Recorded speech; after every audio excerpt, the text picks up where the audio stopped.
Hey, what's up everyone? Josh Quinones here. Today I want to talk about the Samsung Galaxy S22 Ultra. So we're coming up on about 4 months now since I have unboxed this phone here on the channel, and I think it's finally time to share my thoughts because, you know, I never really actually made a review video for this phone. Yeah, I do have a bunch of separate videos, but not one specific video sharing my overall thoughts, you know, about this phone right here. So, you know, coming up on about 4 months, I think it's finally time to let you guys know what I think about the S22 Ultra. And just to tell you guys right now, right off the bat, instead of making you wait till the end of the video, I've been loving this phone. I have a hard time putting this phone down. I absolutely love it. I'm just gonna say that. Now, that's not to say that, oh, hey, this is, you know, a perfect phone. It's the best phone out there. No, you know, it's not perfect, but it takes care of everything that I needed to. Now, I'm not gonna go over, you know, all the detailed specs or anything like that. You can Google that if you want to. This is simply just to share my overall experience with this device right here over the past 4 months. And like I said, I've been enjoying my experience. And there's actually a really good deal going on right now for Father's Day. If you happen to be watching this video before Father's Day,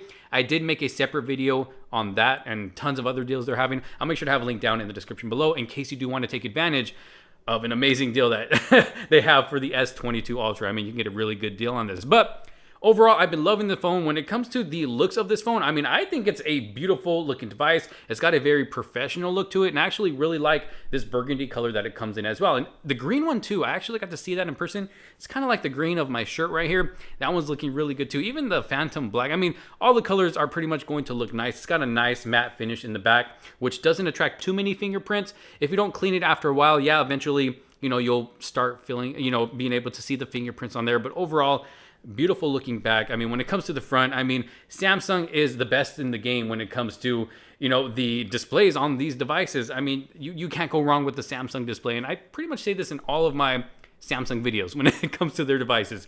They make the best displays in the game. It's super bright. And, you know, I noticed that I don't even have to keep this at max brightness even when I'm outside. I usually keep it around halfway unless I'm in direct sunlight and I really need to push the brightness all the way up, then I will. But for the most part, the brightness is about halfway, maybe 75%, or even sometimes, you know, really, really low. I really don't even need it all the way up. And that's how bright this screen gets. So I have no complaints when it comes to the overall brightness of the display. I mean, the colors are just nice and vibrant. They really pop out at you, which is one thing I love about Samsung displays. But aside from the phone looking good, I gotta talk about durability here for a little bit because I did decide to test myself or put myself to the challenge of carrying this phone around for 1 whole week without a case, without a screen protector, because if you know me, I need my case on my phone because I have accidents all the time of dropping my phone and just, you know, stuff that happens in my pocket. Sometimes I get little rocks in my pocket from work that'll scratch up the display. So I like having a screen protector on there as well. But I challenged myself to carry this around for 1 whole week without any case, without any screen protector, to see just how durable it is, if it can handle, you know, my everyday usage. And of course, you know, I was as careful as I can possibly be, but I did have 1 drop during that week. And it was about maybe a 3-foot drop. It wasn't even that high. And I happened to accidentally crack the display. I'll give you guys a little close-up right here, but yeah, I happened to crack the display on its left side, and there's pretty much no going back from that. Now, I did test out a screen protector over that crack. I am still able to throw on a Whitestone Dome Glass screen protector, which I was able to put on, you know, after I had cracked it, but I took it off for this video so you can be able to see the crack.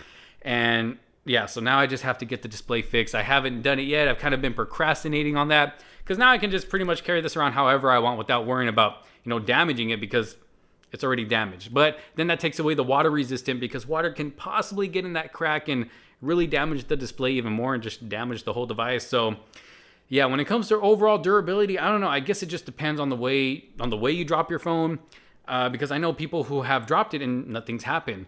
So I guess I kind of had bad luck with that there. But the rest of the device looks fine. I mean, everything else looks great. Everything else still looks brand new. Those camera modules are looking good, even though they're kind of popping out just a little bit, which is another thing that scared me because if I dropped it on its back like that, it kind of scared me if I was going to break those or not, but they seem to be in very good condition. And speaking of the cameras, I mean, these are some of the best cameras in the game that you can get, you know, when it comes to a smartphone. Now, not perfect. I don't think they're the best cameras out there, but they're really, really good. I have no complaints when it comes to the picture quality that you're getting out of these and the video quality. Now, The one thing that I would probably mention when it comes to the cameras on this device is actually taking the picture. One thing Samsung needs to work on when it comes to pretty much all their devices is the shutter lag. You know, the time it takes to take the photo from, you know, the moment you press that button. Because sometimes it can lag a little bit. Say you're trying to take an action photo or a photo of a moving object, or maybe, you know, a lot of people have kids. You know, you like taking pictures of your kids, but say, you know, you have your kid, they're on the swing and, you know, they're smiling, they're laughing, you want to get a good picture. Well, sometimes there's a little bit of lag, you know, you get a little bit of that shutter lag and the photo just comes out blurry and not usable. So that's one thing that I think Samsung needs to work on, because I don't have that problem when it comes to my Google Pixel device. I mean, I could take pictures all day with that, boom, boom, boom, and it's pretty much instantly, and I'm not missing out on a moment, or that special moment doesn't come out blurry. So that's just one thing I think Samsung needs to work on. But aside from that, I mean, you're still able to get some amazing photos on this, whether you're using, you know, the main lens, the ultra wide angle lens, or that telephoto lens. I mean, you get this super zoom lens on this phone right here, which, yeah, probably a lot of people don't use or aren't going to use when it comes to that 100 times zoom.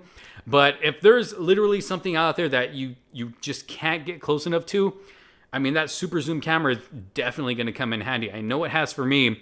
And, you know, a lot of people like taking pictures of the moon too, like this picture right here. And those pictures actually come out decently good. And Samsung has been improving that, coming from the S21 Ultra. The stabilization is better.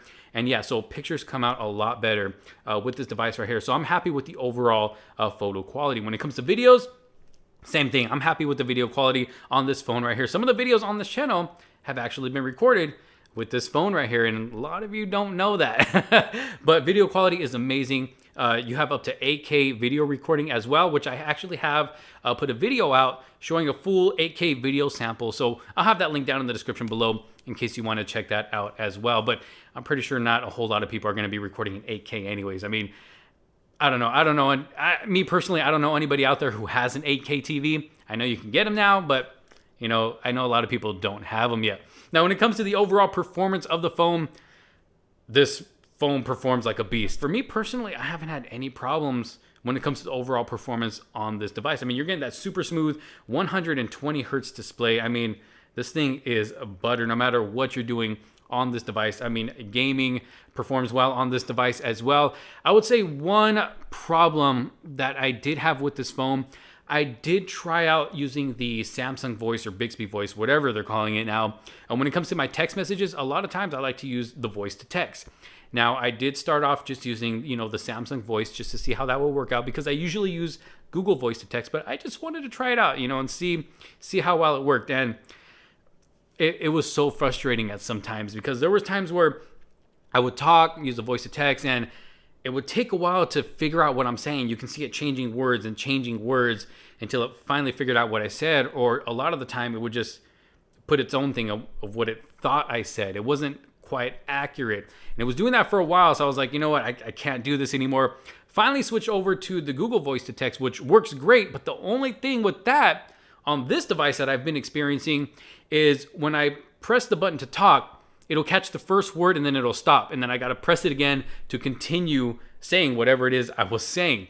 Or it'll catch the first couple of words and then it'll stop. And then I got to press it again to continue my sentence. There's never really a time where it'll just catch everything unless I'm using it back to back to back and I don't get out of it. Then it'll just, listen to my full on sentence and it'll get it pretty accurate. But that's just that one little issue that I've been having with that. But other than that, I haven't experienced any stuttering, any lagging, any app freezing or anything like that for what I use my device for. Everybody has their own uses when it comes to the device. Not everybody uses it the same. For me, it's been great. Battery life has been great as well. This is an all-day phone right here, at least for me. And I use it a lot throughout the day, especially when it comes to using it at work. I use maps a lot at work because I'm always working at, different job sites, going from one job to another. And I don't know where everything is, even though I live in the city and I work around here. There's still different addresses that I got to look up and figure out where I'm going. And Google Maps does tend to drain the battery, quite a bit. But this phone handles it like a boss. I don't have to throw it on the charger until, later at night when I'm ready to just lay down in bed or ready to go to sleep. And like I said, everybody's usage is different. So battery may not last as long for, you know, the next person, or it may last even longer, you know, for the next person. But for me personally, battery life has been great. Okay, now I gotta talk about the one thing that makes this phone, well, I can't even say that anymore because it's not a Note phone. I used to say this in a lot of my Note devices. You know, I gotta talk about the next thing that makes a Note a Note. Well, this isn't a Note device, even though it is pretty much, because, I mean, it comes with an S Pen. But, you know, sadly, Samsung decided to get rid of, you know, the whole Note lineup and just merge it with the Galaxy S lineup, which it's actually been working out pretty good, you know. But me, you know, deep down inside, I see this as a Note device because it comes with the S Pen. We're getting all of the same, you know, Note features, the Create a Note. Once you pull this out, it's going to pull up all the features, you know, everything that you can do with the S Pen, which actually comes in handy. Now, a lot of people ask me, do I recommend this or the Galaxy S22 Plus that doesn't come with the S Pen? And really, it's just going to come down to, well, do you see yourself using the S Pen or not? If not, then hey, go for the cheaper Galaxy S22 Plus. But if you do see yourself using this S Pen, if you're thinking about it and you're like, you know what, maybe I could use that quite a bit, then hey, definitely go for the S22 Ultra. You're going to get all the best features when it comes to this device right here compared to the S22 Plus, even though they're both great devices. But you get all, you know, the same Bluetooth features that we had on the Note 20 Ultra. And then, you know, you get the screen right on here, Smart Select, live messages, AR Doodle, Translate, Magnify, coloring, you get Pen Up. You still have the feature of when you pull out the S Pen with the screen off.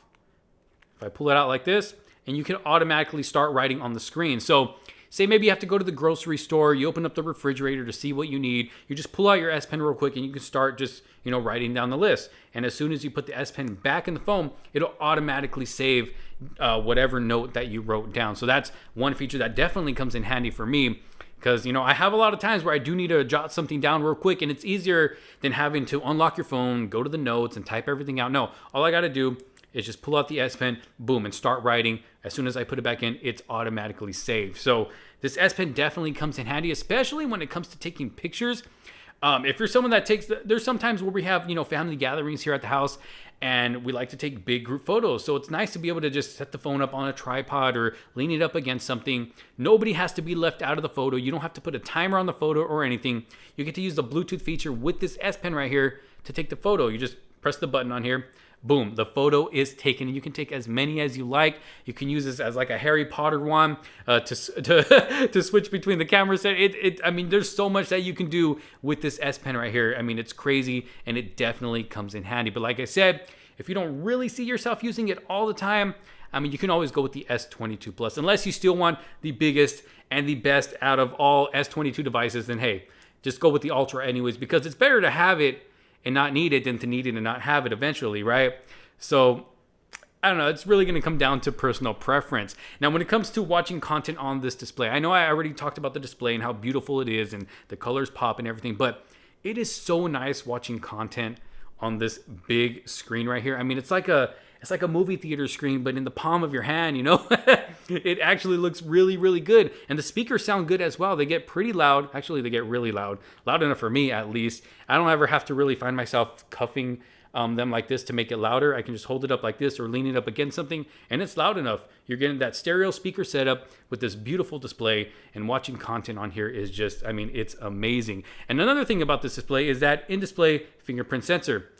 It works flawlessly every single time. I don't think I've had one time where it missed. So Samsung has definitely been improving on that in-display fingerprint sensor as well. But overall, I know I've already been rambling on a lot now. Overall, I've been loving this device. Like I said, it's not, you know, a perfect device, but it's really, really good. Very, very enjoyable. And I can definitely recommend it, especially right now with the deal that you can get on this phone right here. Now, one thing that I wish Samsung would bring back, just let me mention this really quick, is the SD card slot. I know, you know, a lot of people don't care about that anymore, but me being a content creator, I do care about it because I still edit all of my videos on my phone. So if this had an SD card slot on it, all I would have to do is pop the SD card out of the camera that I'm using right now, put it in the phone, and edit the video on the phone. But no, you know, I got to put it in an SD card reader or this cheaper tablet that I have that has an SD card slot, and then, you know, transfer the photos, nearby share, you know, to this phone.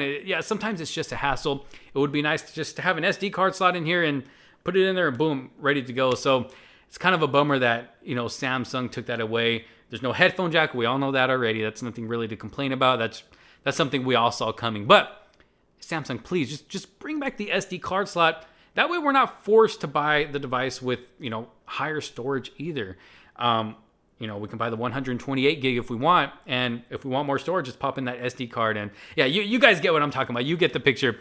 But thank you all so very much for watching. Y'all let me know what you think down in the comment sections below. If you have an S22 Ultra for yourself, how has it been treating you? How has it been holding up over these past 4 months or 3 months or however long you've had it, or maybe you just got it?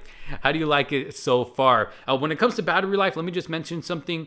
Give it some time to adapt to your usage. Don't take it out of the box, start using it and be like, oh, this battery sucks. No, you have to give it some time to adapt to your usage and it'll get better. Trust me, battery life will get better once it adapts. But again, let me know your thoughts down in the comment sections below.